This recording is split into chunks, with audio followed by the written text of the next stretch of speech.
Hey everyone, today I'll be going over the chronic disease depression.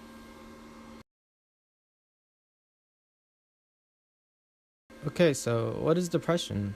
Depression is a common and serious medical illness that negatively affects how you feel, the way you think, and how you act. It causes feelings of sadness and or loss of interest in activities. There are many signs of depression, with some being feelings of sadness, tearfulness, emptiness, or hopelessness. You can have angry outbursts, frustrations, even over something small argument, or sleep disturbances, staying up all night, not being able to sleep because of many thoughts on your mind, or sleeping in way past morning. Um, you feel worthlessness and guilt.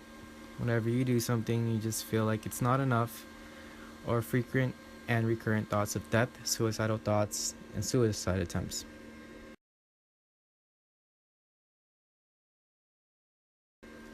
Some root causes for depression would be certain medications, such as drugs, Respirine.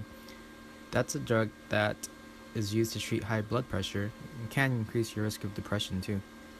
Abuse, for instance, if you're getting bullied or if you have physical, sexual, or emotional abuse going on, that can cause depression later in life. The death of or loss of a loved one, major events, those can cause trauma, and serious illnesses.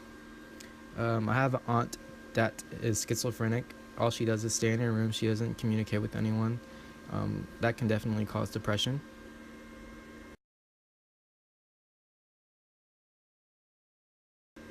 And here are some medical tests you can do to determine if you have depression. Physical exams. Depression may be linked to an underlying physical health problem. Lab test. Your doctor may do a blood test.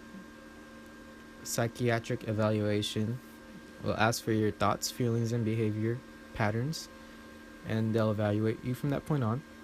And there's also something called DSM-5, which is a criteria for depression listed in the Diagnostic and Statistical Manual of Mental Disorders.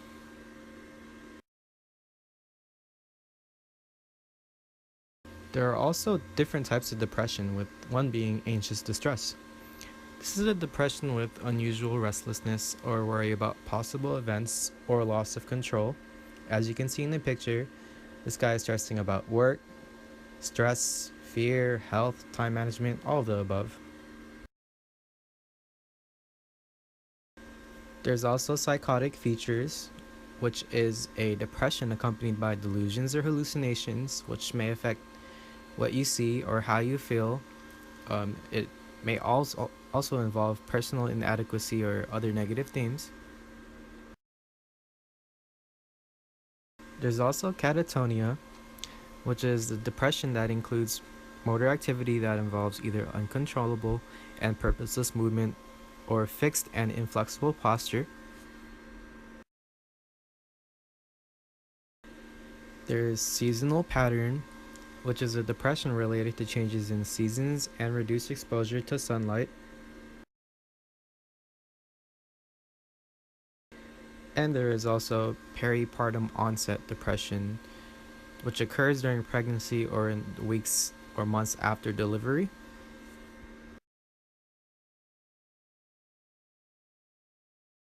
And here are some important foods and nutrients to try to treat depression.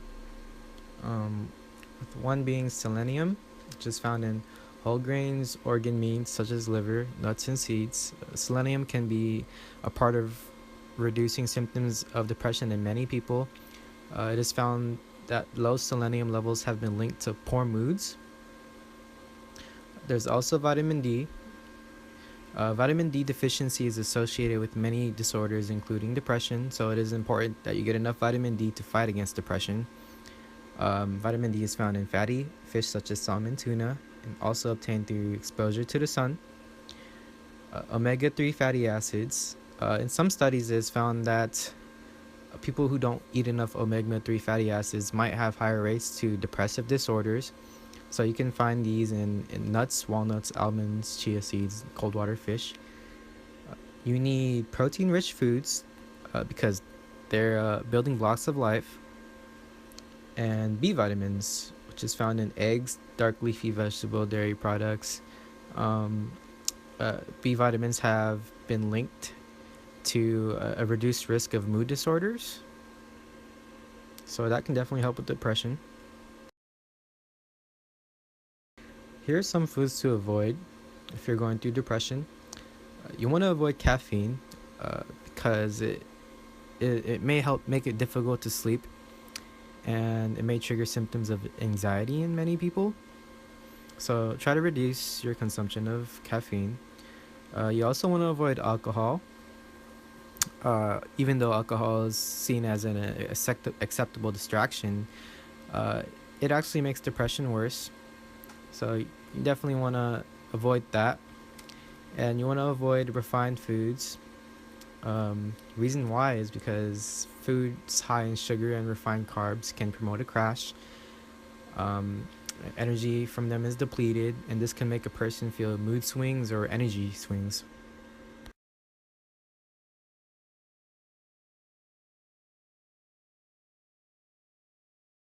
Some lifestyle recommendations would be to eat healthier. Like I said in the previous slides, definitely want to follow those guidelines. You want to exercise because exercising can help increase your body's production of natural antidepressants. It helps reduce stress, it helps improve your mood, and boost your self esteem. You want to sleep on time. You don't want to, sleep too late. You don't want to wake up too late. Definitely want to keep a good schedule going. Uh, you want healthy relationships with your loved ones. If you're fighting with someone that you love dearly, you want to try to make up with them. That could definitely influence your mood. And you also want to deal with stress management. So you can do that by managing your schedule with work and school and friends, all of those type of things. Also, here are some home remedies to help with depression. Meditation and yoga is a good one. Definitely will help cope with stress, make your body feel a lot better. There's music therapy. Obviously, you want to listen to music that will brighten up your mood. So don't listen to sad, depressing music. You want to set goals in your life if you haven't set any yet. Um, and try to get into a routine. Like set a schedule. Every day, you want to follow that schedule and try not to go out of lines. You want to eat healthy and you want to sleep on time. Last but not least, you want to challenge your negative thoughts. Thank you for watching. Have a great winter break.